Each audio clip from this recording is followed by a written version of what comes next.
Hello students, BSc mathematics के इस नए वीडियो लेक्चर में आप सबका स्वागत है।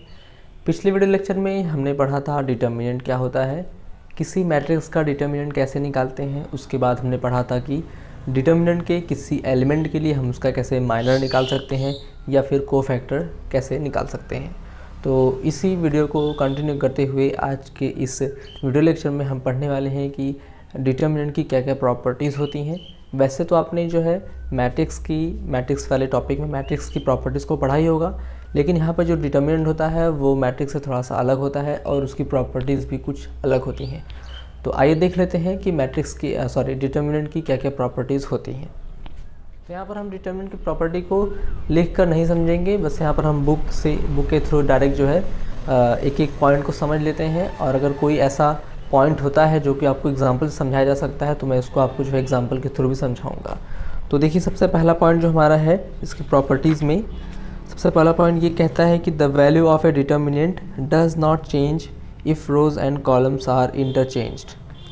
कोई अगर हमारा डिटर्मिनेंट है, अगर डिटर्मिनेंट में अगर रो को कॉलम के साथ इंटरचेंज करें और फिर कॉलम को रो के साथ इंटरचेंज करें तो डिटर्मिनेंट की वैल्यू कभी भी चेंज नहीं होती है।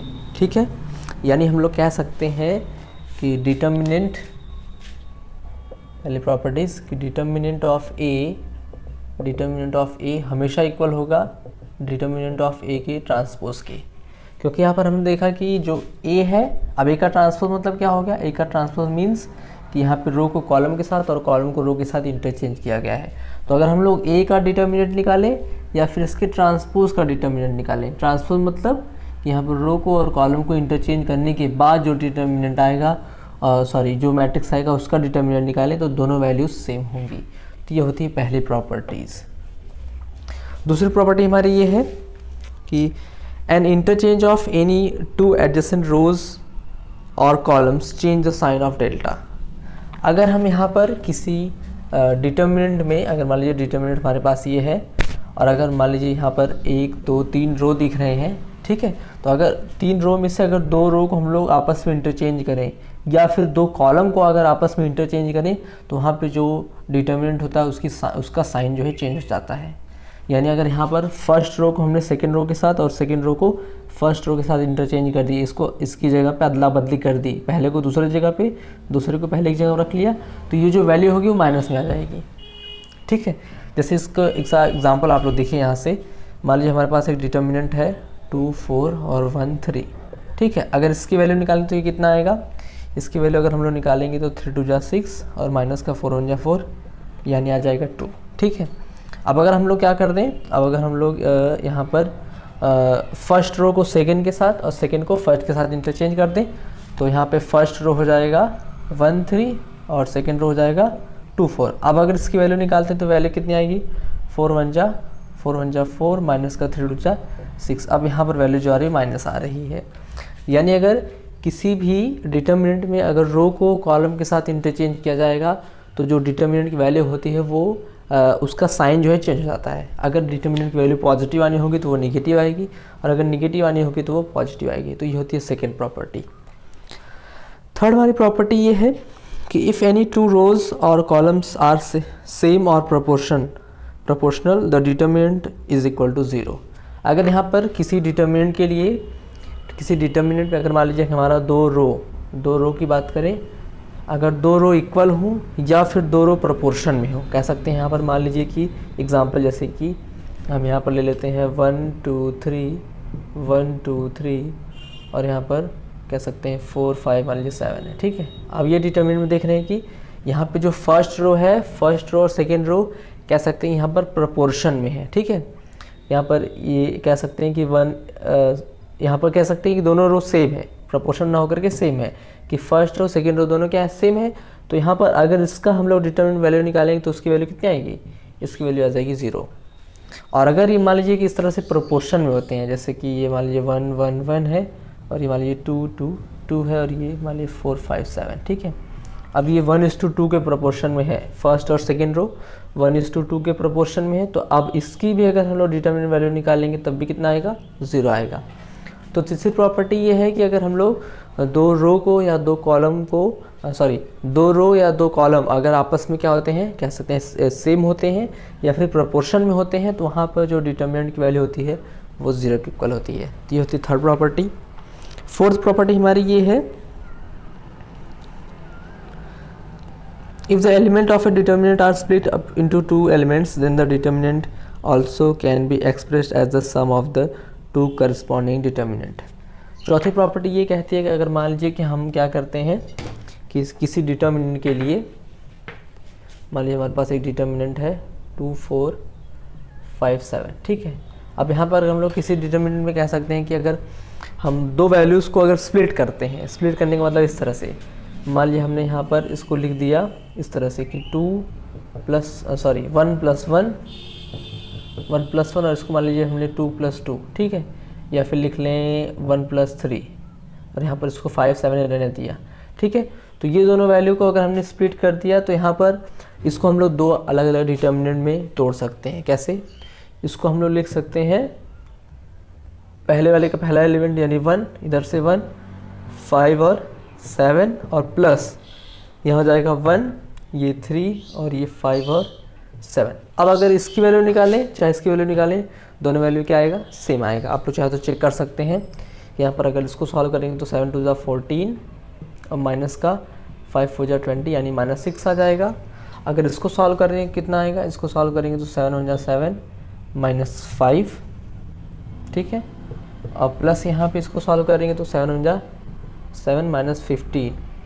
इसको सॉल्व करेंगे तो यहाँ से मिलेगा -2, प्लस इसको सॉल्व करेंगे तो यहाँ से मिलेगा 7 - 15 है ना, तो यहाँ से मिलेगा -8 कह सकते हैं, ठीक है।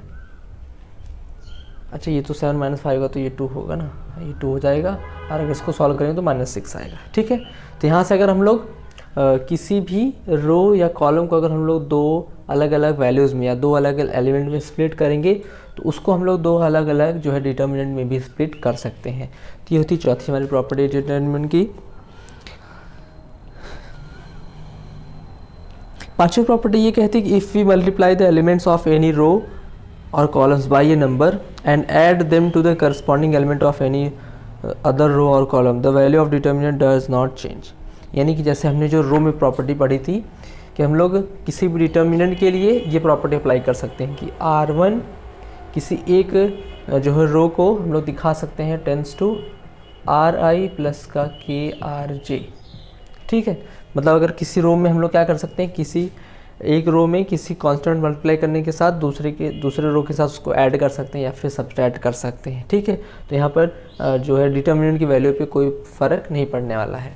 ऐसे हम लोग कॉलम के साथ भी कर सकते हैं कि किसी भी कॉलम को हम लोग क्या कर सकते हैं, किसी कॉलम को किसी दूसरे कॉलम में किसी कांस्टेंट मल्टीप्लाई करने के बाद उससे फिर ऐड कर सकते हैं या फिर सब्सट्रैक्ट कर सकते हैं। ये तो हमने पढ़ा था, जो है मैट्रिक्स की प्रॉपर्टी भी ये होती है। तो यहाँ भी हम ऐसे करेंगे तो जो है डिटर्मिनेंट की वैल्यू पे कोई प्रभाव नहीं पड़ने वाला है, ठीक है। नेक्स्ट हमारी प्रॉपर्टी है if A and B are the square matrices of same order then the determinant of AB।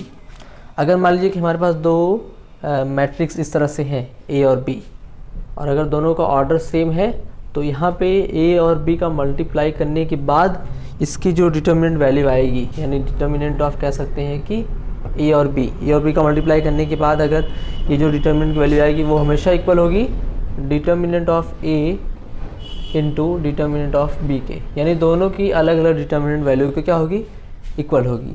कि अगर यहाँ पर दो A और B मैट्रिक्स सेम ऑर्डर के हैं, ठीक है, सेम ऑर्डर के हैं, तो अगर इन दोनों मैट्रिक्स का मल्टीप्लाई करने के बाद अगर इसकी डिटर्मिनेंट वैल्यू निकाली जाए तो ये जो वैल्यू होगी वो इन दोनों मैट्रिक्सों के अलग अलग डिटर्मिनेंट वैल्यू के मल्टीप्लिकेशन के इक्वल होगा, ठीक है। तो ये होती है हमारी नंबर 6 प्रॉपर्टी।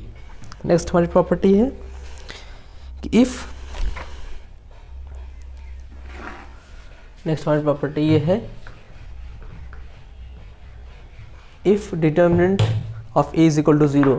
अगर मान लीजिए A हमारे पास कोई मैट्रिक्स है, ठीक है, और अगर इसकी डिटर्मिनेंट वैल्यू क्या है, 0 के इक्वल है, अगर इसकी डिटर्मिनेंट वैल्यू 0 के इक्वल है तो हम लोग कह सकते हैं कि ये क्या होगा, ये एक सिंगुलर मैट्रिक्स होगा। इसे हम लोग कहेंगे एक सिंगुलर मैट्रिक्स है, ठीक है। अगर यहाँ पे कोई भी ए अगर मैट्रिक्स है, अगर उसके डिटर्मिनेंट की वैल्यू क्या है, 0 के इक्वल है, तो इसे हम लोग कहेंगे सिंगुलर मैट्रिक्स है। और अगर यही डिटर्मिनेंट ए की वैल्यू 0 के इक्वल नहीं है तो हम लोग कहेंगे इसे नॉन सिंगुलर मैट्रिक्स, ये नॉन सिंगुलर मैट्रिक्स कहलाएगा। ठीक है, तो इसको आप लोग बहुत ध्यान से पढ़िए क्योंकि हम इसका आगे बहुत बार यूज़ करने वाले हैं। सिंगुलर और नॉन सिंगुलर टर्म कई बार हम यूज़ करने वाले हैं। तो जब भी हम अगर नॉन सिंगुलर की बात करेंगे तो यहाँ नहीं, यानी कि उसके जो भी मैट्रिक्स होगा उसकी डिटर्मिनेंट वैल्यू 0 के इक्वल नहीं होगी, उसकी कुछ ना कुछ वैल्यू मिलेगी। और अगर हम लोग सिंगुलर मैट्रिक्स की बात करेंगे तो सिंगुलर मैट्रिक्स मीन्स कि उसकी जो भी मैट्रिक्स है उसकी डिटर्मिनेंट वैल्यू 0 के इक्वल है। तो ये होता है, ये सारी होती हैं डिटर्मिनेंट की प्रॉपर्टीज़, जो कि हमने एक एक करके सारी प्रॉपर्टीज़ को देख लिया। अब यहाँ पर आगे हमारा जो टॉपिक आता है that is adjoint of A matrix. किसी मैट्रिक्स का एडजॉइंट क्या होता है। तो ये सारी प्रॉपर्टीज़ आई होप आपको अच्छी तरह से क्लियर हो गया होगा। तो अगर आपको ये प्रॉपर्टीज़ क्लियर नहीं है तो आप जो है इस वीडियो को फिर से एक बार रिवाइज़ करके शुरू से जो है देख लीजिएगा। हमने कुल 6 प्रॉपर्टीज़ जो है पढ़ी है। अब आइए देख लेते हैं कि किसी मैट्रिक्स का एडजॉइंट हम जो है कैसे निकालते हैं।